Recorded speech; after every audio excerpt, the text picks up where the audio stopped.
Hello students, कैसे हैं? आइए अपठित गद्यांश के और हम अब चलते हैं। अपठित पद्यांश के हमारे 10 पद हो चुके हैं। अब हम अपठित गद्यांश की ओर देखते हैं।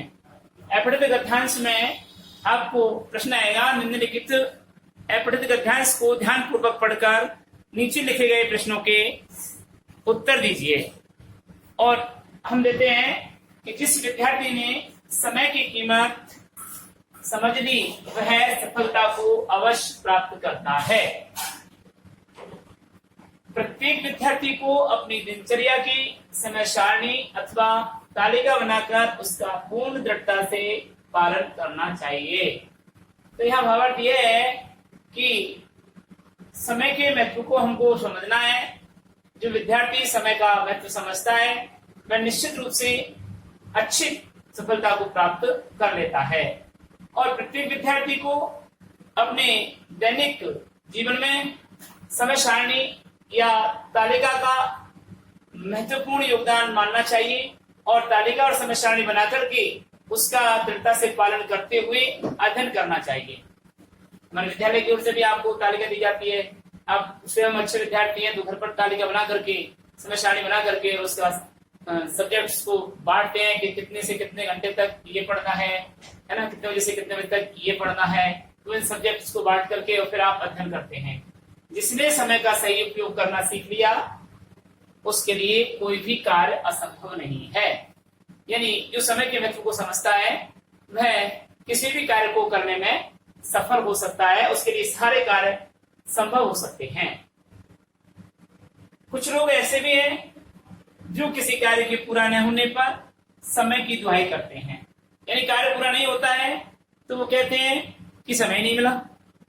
आप लोग कई बार कह देते हैं सर समय नहीं मिला, इसलिए एक प्रश्न रह गया, अधूरा किया, समय नहीं मिला, तो वो अकर्मण्यता का भाव है।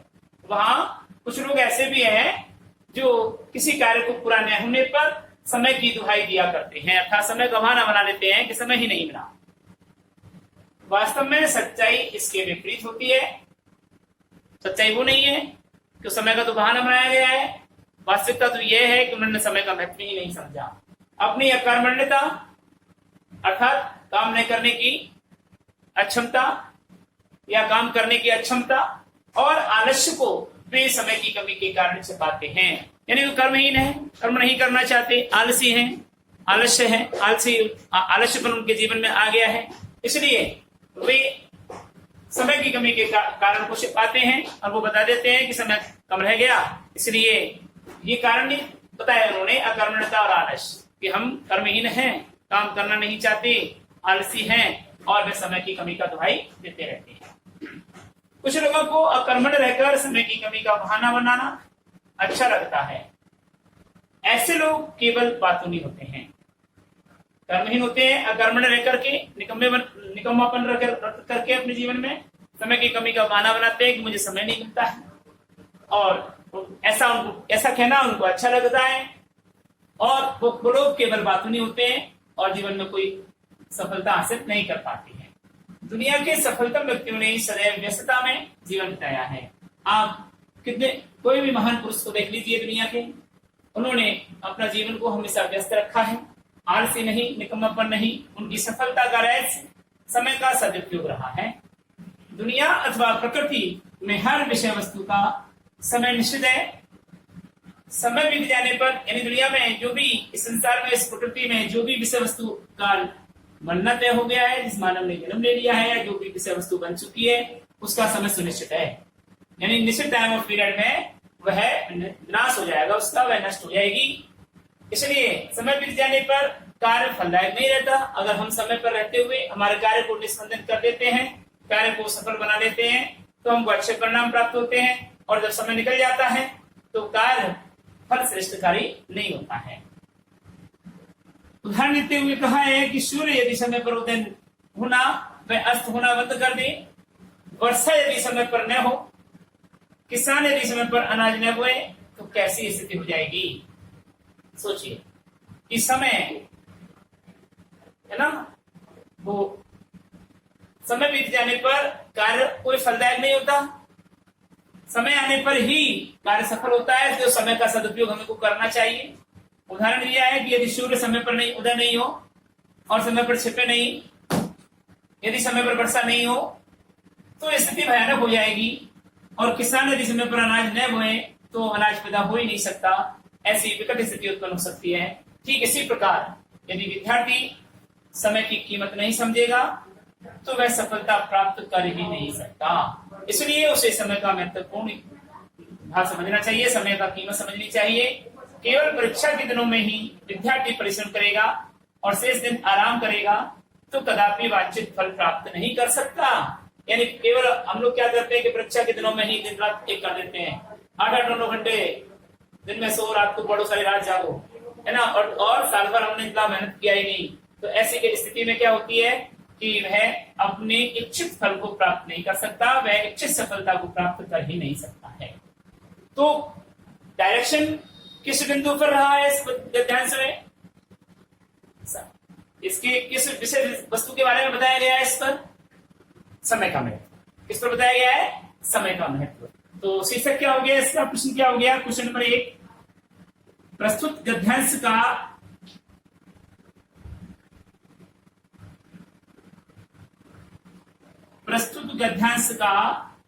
उचित शीर्षक लिखिए।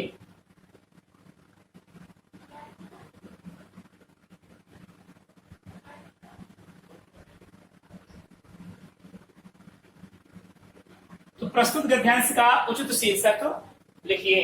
तो हम लिखेंगे प्रस्तुत गद्यांश का उपयुक्त शीर्षक है समय का महत्व।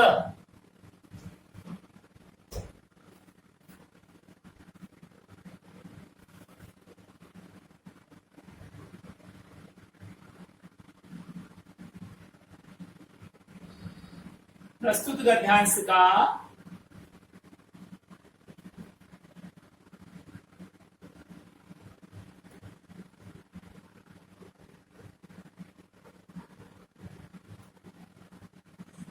उपयुक्त शीर्षक है समय का महत्व।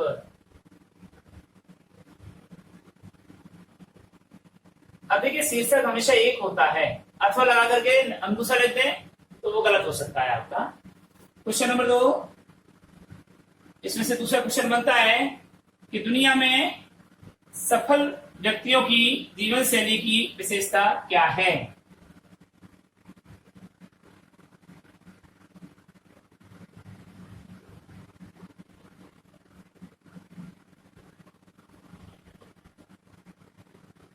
दुनिया में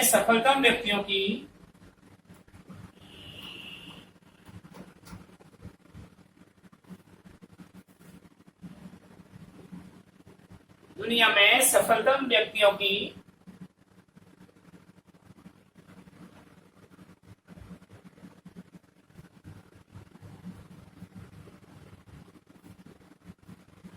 जीवन शैली की विशेषता क्या है?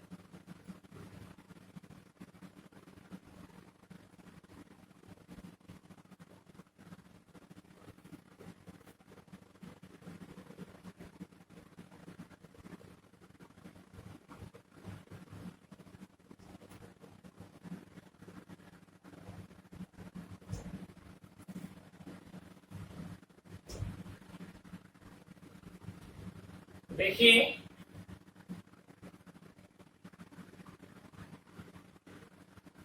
समय का सदुपयोग करना ही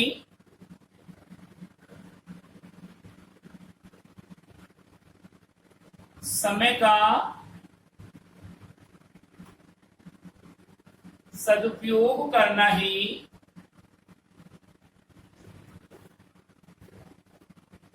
दुनिया के सफल व्यक्तियों की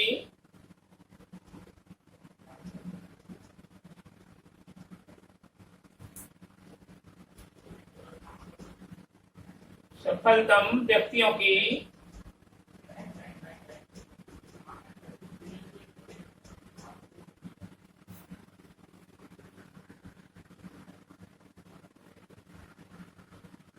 सफलता का रहस्य है।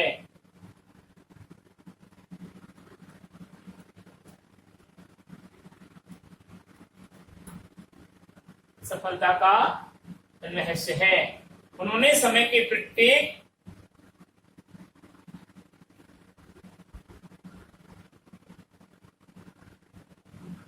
उन्होंने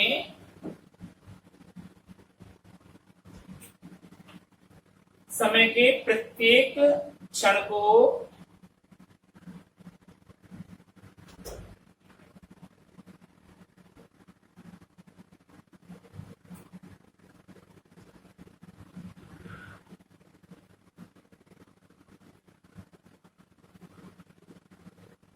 उन्होंने समय के प्रत्येक क्षण को सदुपयोग करके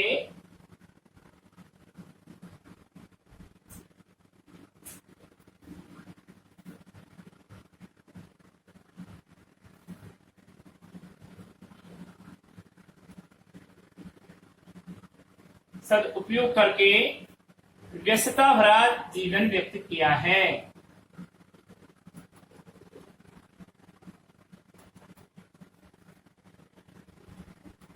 जीवन व्यक्त किया है।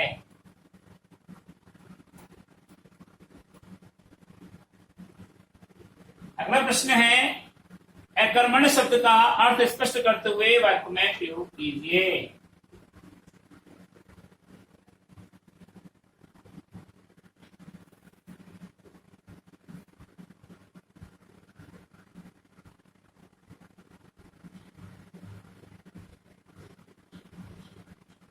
कर्मण्य शब्द का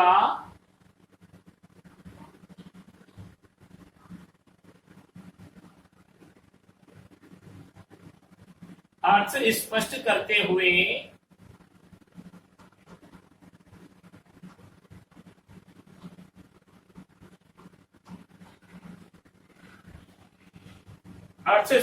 हुए वाक्य में प्रयोग कीजिए।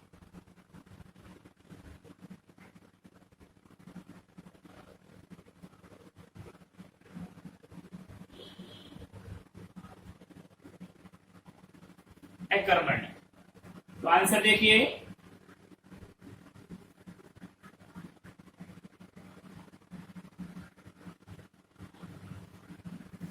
कर्मण्य इसका मतलब होता है आलसी या कार्य न करने वाला।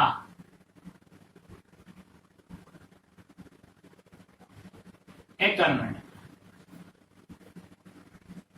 कार्य न करने वाला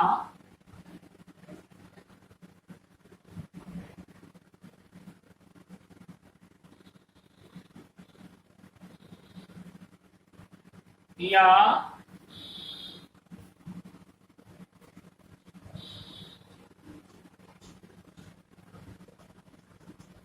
निकम्मा आलसी मनुष्य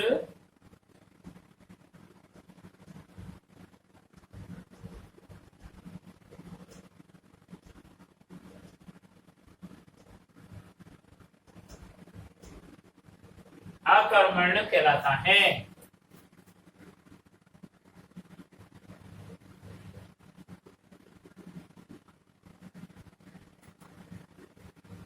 इसका वाक्य में प्रयोग देखिए,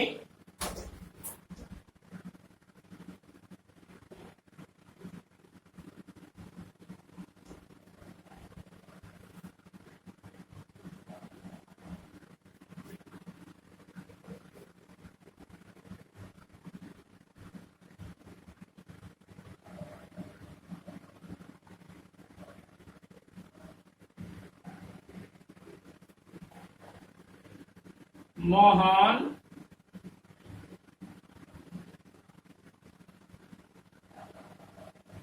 अकर्मण्य होने के कारण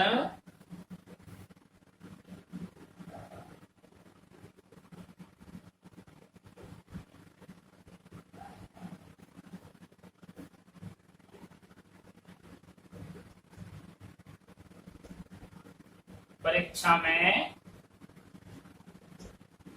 सफलता प्राप्त नहीं कर सका।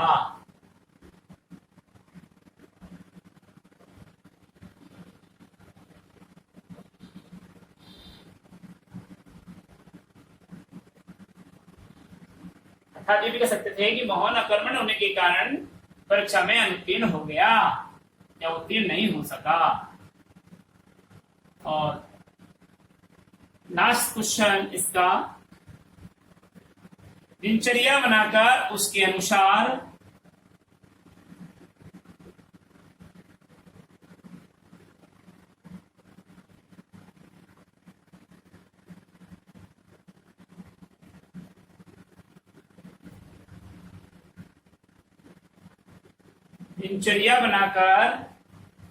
उसके अनुसार कार्य करने के क्या क्या लाभ हो सकते हैं।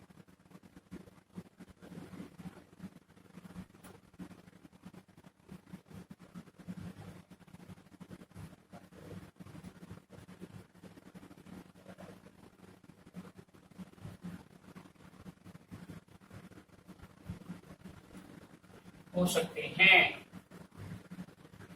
इसका आंसर देखिए, दिनचर्या बनाकर उसके अनुसार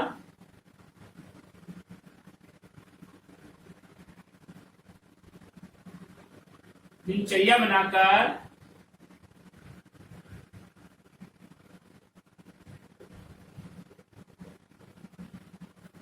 उसके अनुसार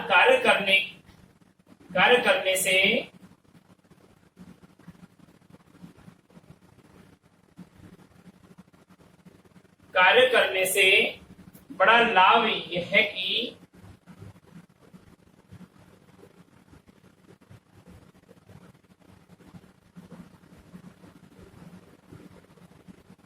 हमारा समय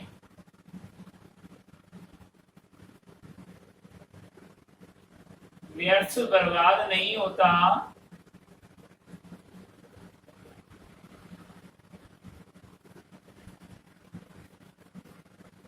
और निश्चित समय में सारे कार्य संपन्न हो जाते हैं और निश्चित समय में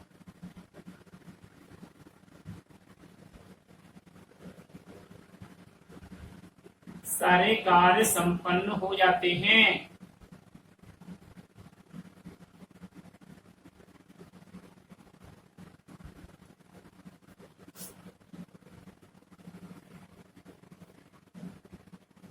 हमें सफलता प्राप्त होती है।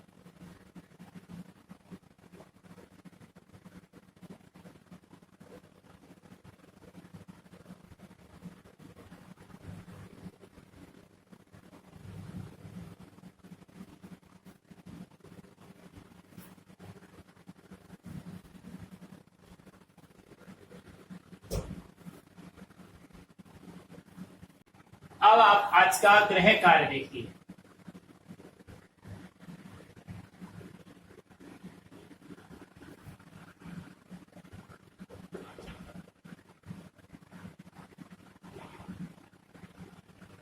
उक्त अपठित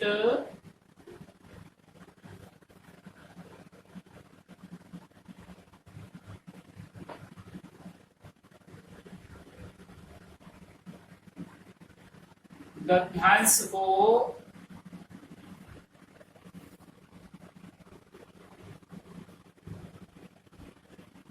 गृह कार्य में कीजिए। ये गद्यांश को आप गृह कार्य में करेंगे। शेष सभी 9 गद्यांशों को हम आपको पीडीएफ के माध्यम से आप तक पहुंचाएंगे। उसको हम अब आपको इस व्हाइट बोर्ड पर नहीं पढ़ाएंगे। इसी के साथ में अपठित गद्यांश का ये चैप्टर हमारा पूरा हो जाता है। और इसके उपरांत भी यदि किसी को समझ में नहीं आता है अपठित गद्यांश, तो आप कमेंट्स करेंगे या विष्णु जी से बात करके और मुझे कॉल करेंगे। ठीक है, ये अपठित एक बताया मैंने अपठित गद्यांश, इसी के आधार पर सारे के सारे अपठित गद्यांश का हम समझेंगे और प्रश्न उत्तर करेंगे। मैं आपको पीडीएफ के माध्यम से आप तक पहुंचा दूंगा। अगले प्रकरण के लिए हम अगली वीडियो में हमारा बुक प्रारंभ करेंगे। तब तक के लिए हम आपसे विदा लेते हैं। नमस्कार।